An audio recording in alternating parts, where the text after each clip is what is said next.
Okay, so hi. So last night I randomly got a burst of energy and wrote literally 10 different scripts for financial videos. And I haven't actually been that inspired, one, to post anything on YouTube in a really long time, but two, especially financial content.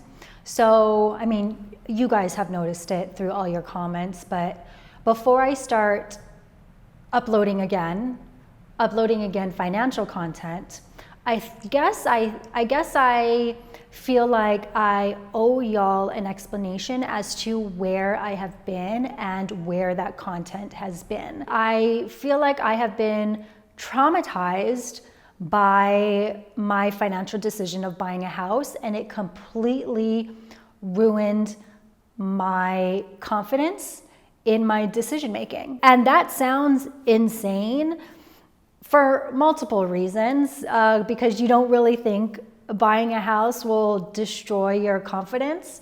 But I mean, you all know, if you saw the series, it was awful. It was so awful.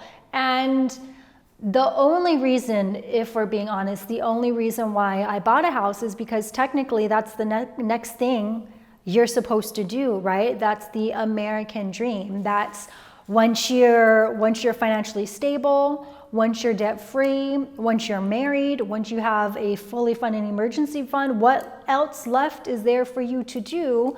But I guess buy a house, or at least that was my thinking. And you know, I still love that house. We still own it. We still have renters in it. We are trying to currently sell it because I honestly don't want anything to do with that house, even though I really do love it. And we put so much love into that house. It just was such a huge, huge disappointment. When I tell you, after buying the house and after making the decision to move back to LA, I could not make any more decisions without it being a whole to-do. I couldn't even go online shopping for clothes without like getting anxiety that this would ruin my life somehow. And to tie that back into YouTube specifically, when basically 5 years of your life has been online showing people that you can accomplish your financial goals and it'll make your life better, making kind of that last main financial goal that everyone wants, which is to buy a house, and for it to be probably, in my opinion, still to this day, the biggest financial mistake I've ever made, it made me feel like I could no longer talk about anything financial anymore. And I don't know if that even really makes sense at all. Like, I felt kind of like my authority about speaking on the subject, even though I've never ever claimed to be any sort of financial professional. Everything that I've talked about has always been through my experience. I felt like I just like simply could no longer talk about money because it just drained me. Clearly, I've been to therapy about this. I've been to therapy about buying a house. But also, I guess another part of that is I just like didn't know what else to talk about. It's odd because I'm like actually super active on TikTok, but for me, TikTok is something fun. It's fun like how YouTube used to be fun to me. So for the past few years, and then definitely for the past few months, I've been kind of like toying with different things that I wanted to talk about, maybe seeing if I could veer away from talking about finance. But ultimately, I think what inspired this reignited passion about talking about finance is, one, politically, what's going on. Like, maybe not on YouTube, but definitely on TikTok, definitely on Instagram, I'm very vocal politically. And you cannot talk about what's going on in America now without somehow tying it back to, personal finance, because it definitely is taking a toll on people, including myself, But also too is I actually went back through some of my old emails, and I was re-inspired to write my personal elevator pitch. A few years ago, I read this book called Boss Bitch, and it seems like it was in 2018, so maybe when I first started my financial journey. And I honestly don't remember what the book was about. It was such a long time ago, but I guess that they had this portion, or Nicole, who's the author, she had this portion about, you know, writing your personal elevator pitch, like who are you in a few sentences? And that got me thinking and got me so inspired that I actually sent her an email, and I'll put it up on the screen, and I'm basically just like, hey, I love your book. You inspired me to write my personal elevator pitch, and this is what it is. And, you know, her team was very nice. They responded back, and I found that email.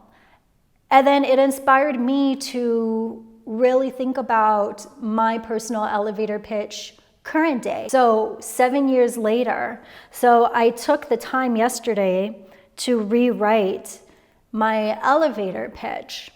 And it's just really interesting how for 2-3 years, I've been trying to avoid talking about money, but every time I think about, you know, what I'm passionate about, which isn't money, it's more so, you know, helping people achieve their goals, and a lot of goals are closely related to how healthy you are financially. It just made me realize that whether I like it or not, whether I try to veer away from it or not, money is very much deeply rooted in my online persona. Really, I mean, I started a budgeting planner small business, and that is since closing, or has since closed down, at least the physical version part, and I'm closing down masterplan.co as a website and just moving everything over to ajadang.com, so it's just all streamlined. Unfortunately, I still love the planners, but it didn't really pan out the way I wanted it to, which is also something that I think screwed with my mind. Is, you know, when I bought the house, I started to realize that maybe, you know, being a small business owner wasn't for me with Master Plan. So there was just like a lot of life realizations. Because also remember, I am like 38. So I feel like all of this is kind of just like one large midlife crisis. Yeah, it's been actually really difficult mentally for me for the past few months. Specifically for the past few months, I've just have felt really lost. So I think redoing my elevator pitch made me feel a little bit better about myself by giving me clarity, and again, to refocus on what exactly it is I should be doing. And for years, I have been saying very publicly that, you know, I don't want to be a content creator forever. I don't want to be a mommy blogger, you know, when that time comes or whatever. But maybe I'm just trying to push against the inevitable. And I've been doing this for full time for like 8-9 years now. And I just, as someone who is in their late 30s, almost 40, I need to figure out a way to not only provide all the information that you, my community, kind of want from me, but also how can I do that in a way that inspires me as well.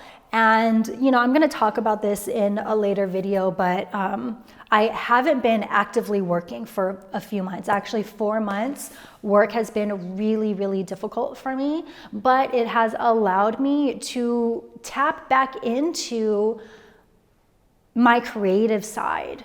And when I first started YouTube, YouTube was so fun for me. I used to do a lot of parodies and skits and all those things. And now I think it's time to bring that back. I don't think I'm going to bring that back on YouTube, but I think I'm going to bring that back in some way.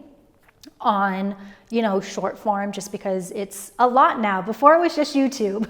Now it's YouTube, TikTok, and Instagram, and YouTube Shorts. But I feel like me getting inspired creatively again has been helping. And then also, again, that personal elevator pitch helped me to refocus. So that's it. I know that I probably didn't actually have to shoot this video, but I also feel like I do owe a lot of you who have questioned, what are you doing on YouTube, girl? Like, what's going on?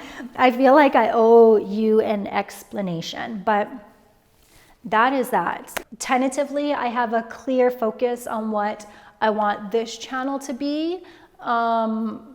Maybe it'll change, maybe it'll still the same, but as of right now, I am laser focused on a few things, and hopefully you all will enjoy all the content I have to give, not only here, but on other platforms as well, because yeah, I'm really excited about a few things I have planned. Thanks for watching. I don't know, in the comments, you can either give me words of encouragement, or, if you understand how I feel, which I honestly hope you don't, because it just destroyed me. But if you do, I guess you're not alone, and let me know how you're able to navigate out of that really dark place where you questioned yourself every single day. But yeah, I'm Asia. Thanks so much for watching, and I will see you next week.